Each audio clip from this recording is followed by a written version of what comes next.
Everyone wants to know what it feels like to be rich, but nobody asks what each level does to your brain. Because wealth is not one destination. It is a series of rooms, and every room changes what you notice. At negative net worth, money is not math yet. It is weather. You wake up and the forecast is your checking account, your credit card balance, and the bills you have already promised future you will pay. You do not budget because you are disciplined. You budget because one casual purchase can ruin the week. The first villain is not poverty. It is the tiny daily panic that steals your attention before anything else can use it. At this level, a $17 lunch is not a meal. It is a courtroom where you prosecute yourself for being normal. Then one day, your balance stays above zero after rent, and the silence feels almost suspicious. You have not become financially safe, but you have discovered the first luxury, a little bit of breathing room. The first $1,000 is not exciting to outsiders, but inside your nervous system, it is a revolution. You stop checking the bank app every hour and start checking it like a person who expects good news. The trap here is celebration disguised as self-care, because your brain wants a reward the second the pressure loosens. So the first skill of money is not investing. It is letting relief pass through you without spending it. At $10,000 saved, life does not look expensive anymore. It looks negotiable. You begin to ask different questions, like which bills are necessary and which habits are just expensive autopilot. You read about index funds, taxes, interest rates, and compound growth, not because it is fun, but because ignorance suddenly feels expensive. The first time your investments fall, it feels like the market reached into your pocket and insulted you personally. If you do not sell, you learn the second luxury, the ability to be uncomfortable without obeying the discomfort. At $50,000, you start looking competent from the outside, which is dangerous because comfort can freeze you in place. You have an emergency fund, a retirement account, and a career path that your parents can explain to other adults. But late at night, the spreadsheet tells you the truth. Stable is not the same as free.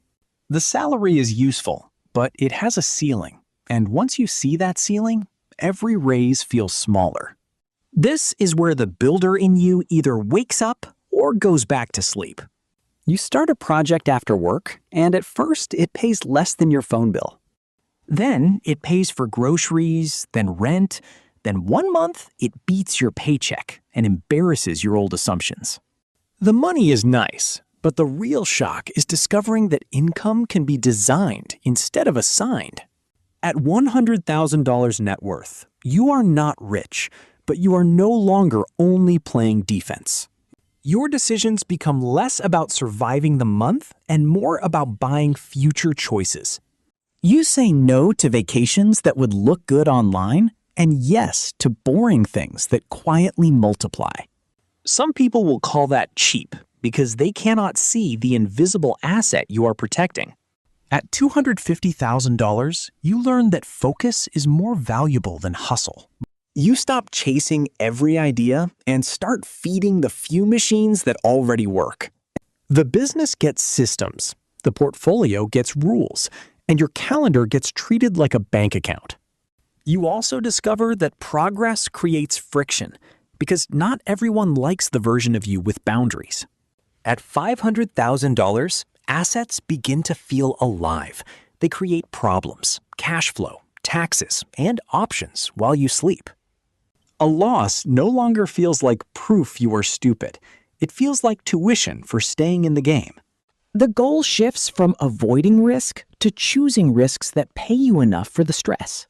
Then the number gets close to $1 million, and your imagination becomes louder than your reality. You think a millionaire version of you will feel complete, calm, and permanently validated. Then it happens on an ordinary day, and the room does not change. The screen says 7 figures, but your brain says, okay, now what does this actually buy?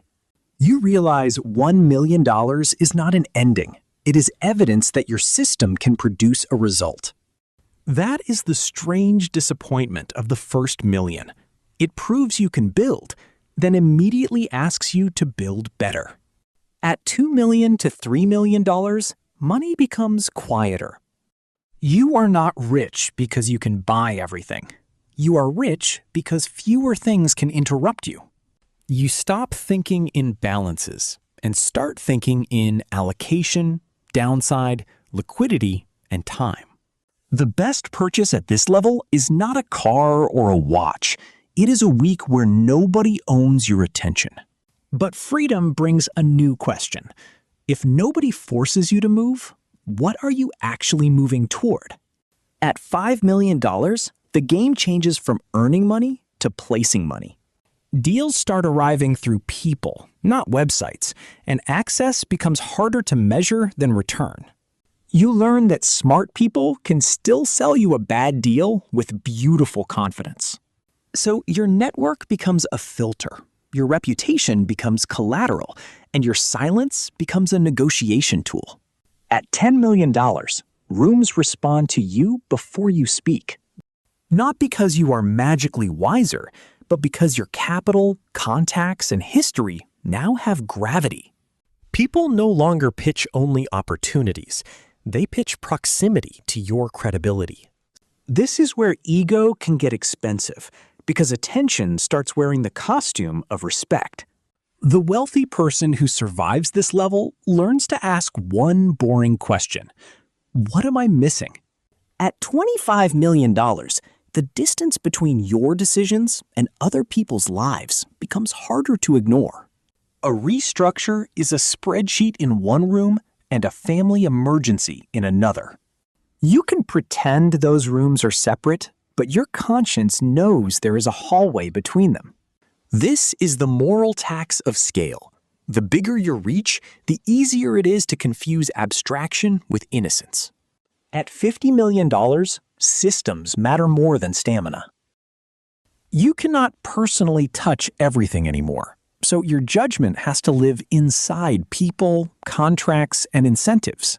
The machine keeps moving while you sleep, travel, recover, or disappear for a month. That is power, but it is also proof that the machine may not need your whole soul anymore. At $100 million, money stops being a mirror and becomes a radius. It measures how far your choices travel.